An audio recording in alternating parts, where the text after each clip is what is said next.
अच्छा, हम और आप अपने पुत्रों को क्या उपदेश दे रहे हैं? आज भागवत आपसे ये प्रश्न कर रही है। कथाएं तो आपने बहुत सुनी, बहुत पढ़ी, लेकिन आपने अपने पुत्रों को उपदेश क्या दिया? आज ये मेरी व्यासपीठ आपसे पूछ रही है। अपनी अंतर आत्मा से पूछना। जगत की बुराई करना, जगत की निंदा करना, देव ब्राह्मणों का विरोध करना, हमने उनको क्या सिखाया? या फिर हमने उनको साधु ब्राह्मण की सेवा सिखाई? हमने कहा कोई भी साधु मिले, कोई भी ब्राह्मण मिले, प्रणाम किया करो। तुम जानते हो या नहीं जानते, चरण छुआ करो। वो विद्वान है अथवा नहीं है, ब्राह्मण कुल में जन्म तो लिया है। कोई साधु मिल जाए, गेहुआ वस्त्र पहना हुआ है, प्रणाम के योग्य है। क्या हमने अपने बच्चों को यह सिखाया? क्या हमने अपने बच्चों को यह शिक्षा दी कि बच्चों नित्य मंदिर में जाओ? शिक्षा दी हमने? आज अपनी अंतरात्मा से पूछ लो, क्या आपने अपने बच्चों को यह शिक्षा दी कि तुम्हारे हाथ से नित्य दान होना चाहिए?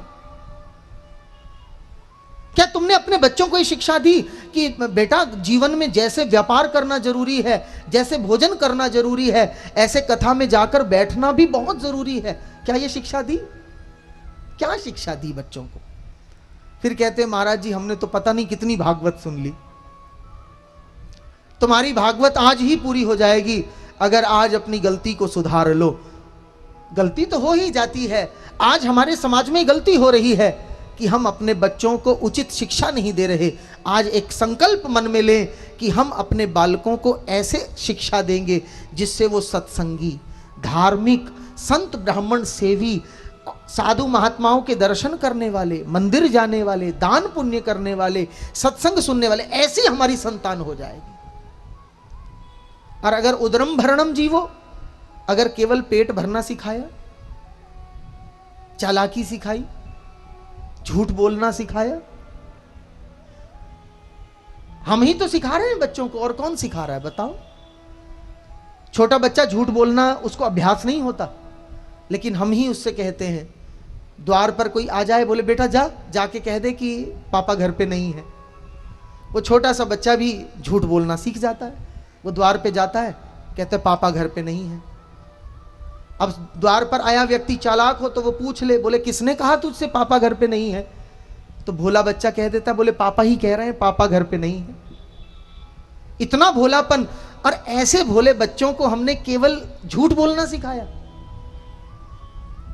ऐसी वो जमीन है, उसमें तुम जो बो दोगे वो वृक्ष बन करके आ जाएगा। ये बचपन ऐसी जमीन है, उसमें तुम बुराई बो दोगे तो बुराई आ जाएगी, अगर अच्छाई बो दोगे तो खूब अच्छाई का हरा भरा वृक्ष हो जाएगा। अब गलती तुम्हारी अपनी है, समझना तो पड़ेगा। अगर अपना कल्याण चाहते हो और अपने परिवार का कल्याण चाहते हो, जो बोगे वही तुम्हें काटना पड़ेगा।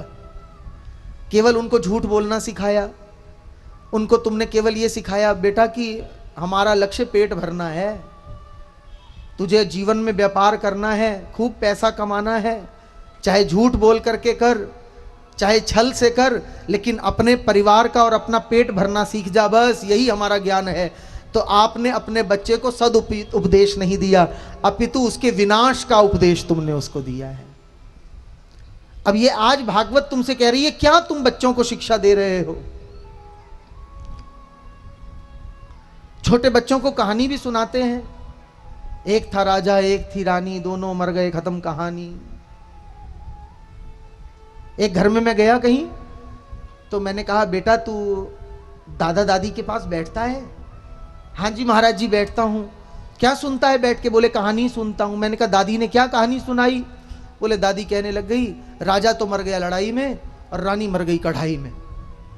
मैंने कहा आया जहां माता पिता ऐसी कहानी बच्चों को सुनाएं तो बच्चे संस्कारी कैसे बन पाएंगे? अगर बच्चों को संस्कारी बनाना है तो ध्रुव की कहानी सुनाओ ना, प्रहलाद की कहानी सुनाओ ना, कहीं नामदेव की कहानी सुनाओ ना, कहीं रसकान की कहानी सुनाओ ना। ये तो तुमने सुनाया नहीं। अब सुनाया तो सुनाया क्या, व्यर्थ की बातें सुनाई। शिक्षा दी तो क्या, झूठ बोलने की शिक्षा दी, निंदा की शिक्षा दी, केवल पेट भरने की शिक्षा दी। तो भागवत यहां आज इशारा कर रही है, समझ जाना, अपने बच्चों को सत्संग करना सिखाना, साधु ब्राह्मणों का भक्त बनाना, देश प्रेमी बनाना, भगवान से प्रेम करना वाला बनाना, तब तुम्हारा उनको जन्म देना ठीक है। अन्यथा बाबा तो कहते हैं जो मां अपने बच्चे को भक्त ना बना सके वो बांझ ही रहे तो अच्छा।